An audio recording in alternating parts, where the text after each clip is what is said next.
Hey, Eagle Run 2-3 here. We've got ourselves a squeaky Glock 17. Of course, this is a P80, what do they call it? 940 V2 is the 17 size, but she squeaks. It's super annoying. So this gun was just missing a spring. We ordered in a spring, and we're gonna need to narrow down what exactly is squeaking. So I have this 17 that is almost fully broken in, and she does not squeak.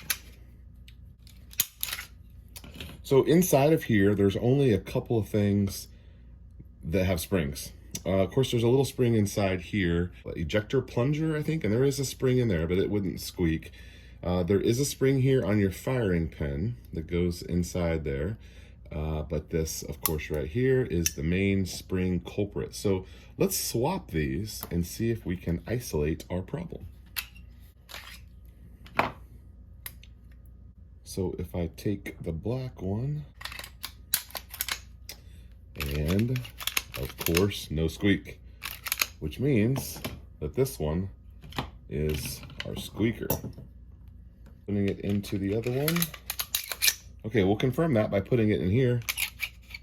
It's the squeaker. Okay, got that one back together, and it does not squeak. So we have a plastic bushing.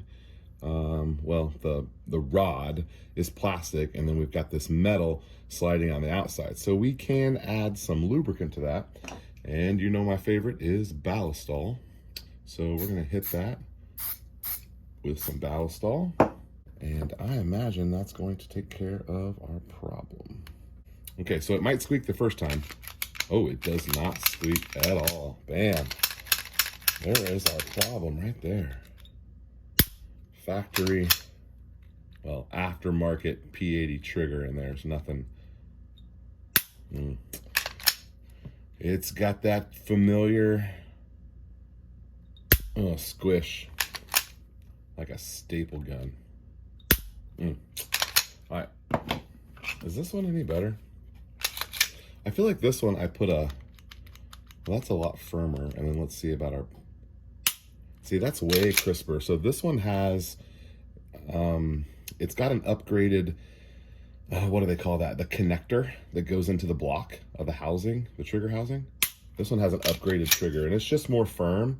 It's not lighter, it's just more crisp. I don't know that's going to show on camera or not, but this one does not feel good, but we can fix that. So we were waiting on sights for this. This was the one that I robbed the rear sight out of this, and we ended up not liking it. And so I think I'm going to put new sights on here. And then also I don't have an RMR plate for this. So I guess this one either, well, whichever one of these we're going to put the red dot sight on, we'll put the cover plate on the other one. That would be fine with a black cover plate. Or I might just, I don't know, I might just put it on this one and leave that one as is. Either way, we fixed our squeaky spring. No big deal. It's okay to oil your springs. All right, Eagle Run 2-3. We'll see you next time.